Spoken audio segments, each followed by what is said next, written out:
Bienvenidos de regreso a Biblia y Teología con el Dr. Larry Trotter. Esperemos disfruten el siguiente episodio.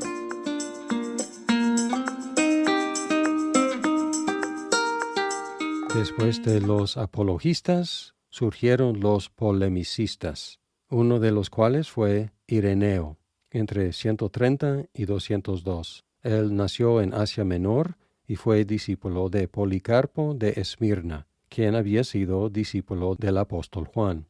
Llegó a ser anciano y luego obispo en Lyon, Francia, y para su época, bastante temprano, ya se había distinguido entre obispo y anciano.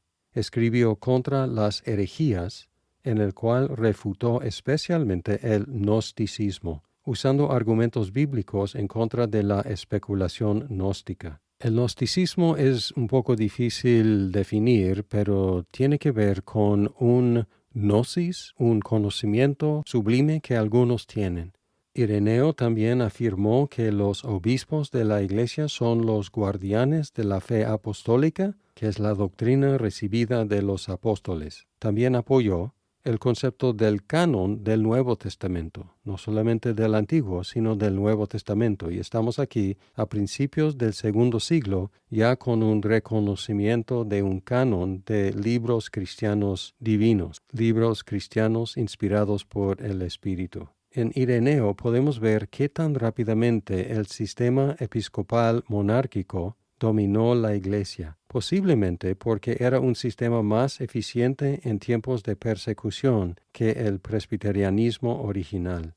En momentos de emergencia, alguien tiene que actuar en una forma urgente, y no es siempre posible consultar al cuerpo de los ancianos. Además, el obispado sirvió para dar seguridad a los cristianos quienes se enfrentaban con herejías, porque ellos tomaron la batuta en defender la fe y definir qué era ortodoxo y qué era herético. Además, era natural que la Iglesia imitara la jerarquía del Imperio Romano. Es el tipo de gobierno jerárquico que observaron en el Imperio y que permitieron crecer en la Iglesia. Sin embargo, el sistema jerárquico produjo mucho fruto malo a través de la historia de la Iglesia. Otro polemicista fue Hipólito, quien atacó el gnosticismo y el monarquianismo, escribiendo una obra llamada La Tradición Apostólica, la cual nos da una descripción de la liturgia romana cerca del año 200. Posiblemente fue discípulo de Ireneo.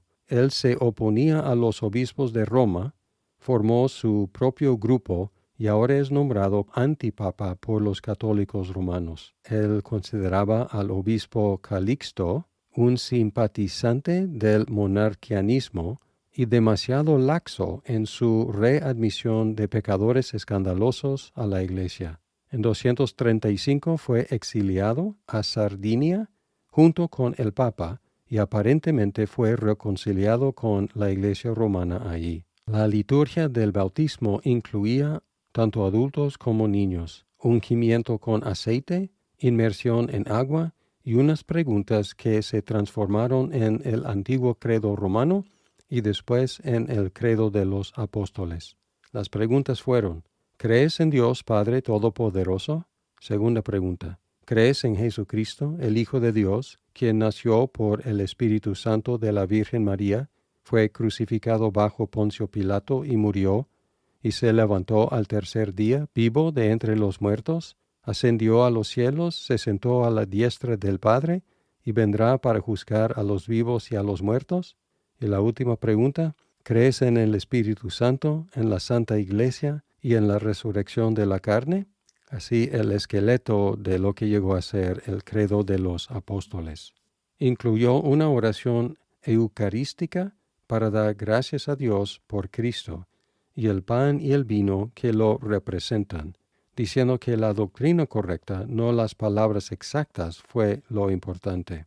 Es decir, que todavía no había ninguna fórmula prescrita que los obispos o los pastores tenían que utilizar.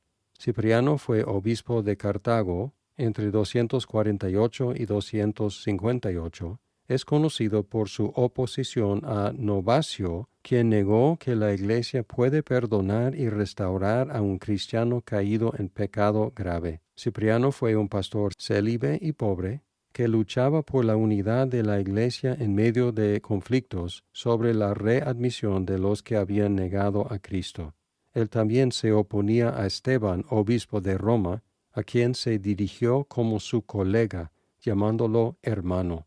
Su actitud hacia los obispos de Roma muestra que no los consideraban superiores a otros obispos, pero reconocía que éstos ejercían más influencia que otros en el occidente, por el simple hecho de estar en la capital. Cipriano sostenía que los herejes deberían ser bautizados de nuevo al regresar a la iglesia, y Esteban lo negaba. Para reconciliar el Antiguo con el Nuevo Testamento, consideraba a los ministros como sacerdotes y la cena del Señor como sacrificio, y así introdujo, o por lo menos promovió, ese sistema sacerdotal que está en la Iglesia romana hasta la fecha, y el concepto de la cena del Señor como una representación del sacrificio de Cristo. Dijo que no había salvación fuera de la Iglesia católica, lo cual el Papa reafirmó en el año 2000 con respecto a la Iglesia romana, y lo cual afirma también la Confesión de Fe de Westminster, refiriéndose obviamente no a la Iglesia romana, sino a la Iglesia cristiana. Westminster dice en 25, párrafo 2, la Iglesia visible, que también es católica o universal bajo el Evangelio, no está limitada a una nación como anteriormente en el tiempo de la ley, se compone de todos aquellos que en todo el mundo profesan la religión verdadera, juntamente con sus hijos, y es el reino del Señor Jesucristo, la casa y familia de Dios, fuera de la cual no hay posibilidad ordinaria de salvación. Aquí podemos escuchar un eco de Cipriano, pero no refiriéndose a Roma, y también incluyendo esa palabra ordinaria, dando una pequeña posibilidad de salvación fuera de la Iglesia. Él murió como mártir en el año 258. Hubo dos teólogos de Alejandría muy famosos. Clemente de Alejandría enseñó en la Academia Cristiana allí, entre 180 y 202. Él intentó demostrar la superioridad del cristianismo a la filosofía, pero revela una fuerte dependencia de Platón. Él se opuso a las herejías, pero en un sentido se parecía él mismo a los gnósticos por su énfasis en la salvación por medio del conocimiento. Él inventó la idea del purgatorio para purificar el alma y prepararla para estar con Dios. Orígenes fue discípulo de Clemente y profesor de la escuela en Alejandría después de Clemente, entre 202 y 232, y él promovió la interpretación alegórica de la Biblia, la cual heredó del filósofo judío Filo. Él escribió extensamente con una base ortodoxa, pero con algunas ideas fuera de las aceptadas. Desgraciadamente, su manera de interpretar la Biblia sigue siendo muy popular hoy en día, la alegórica. Él desarrolló la idea del purgatorio. Hay una ironía aquí, porque estos teólogos griegos inventaron el purgatorio, pero la Iglesia occidental, la romana, lo adoptó y lo desarrolló en el occidente, pero en el oriente no llegó a ser popular y aceptado. Por conflictos con el obispo de Alejandría, tuvo que salir a Cesarea, donde seguía enseñando. Él fue torturado y murió poco después, a los 70 años de edad. Un escrito importante de esa época fue el Didaque. El Didaque fue un manual eclesiástico de la primera parte del segundo siglo, que cubre, en sus 4 partes, primero, el camino a la vida y el camino a la muerte; 2, la liturgia; 3, la disciplina eclesiástica; y 4, la segunda venida de Cristo. Hay muchos detalles interesantes y recomiendo que encuentren en línea y lean el Didaque. Unos detalles interesantes son las instrucciones sobre el servicio de bautismo. Dice que tanto el bautizado como el ministro deben ayunar, el bautizado por lo menos 1 o 2 días antes del bautismo.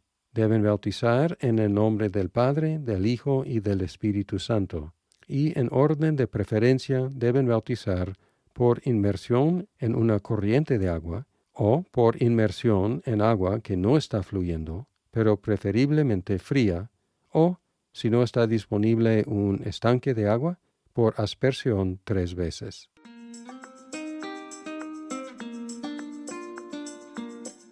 Muchas gracias por escuchar este episodio. Si estás disfrutando Biblia y teología, por favor compártelo con tus amigos. ¡Hasta pronto!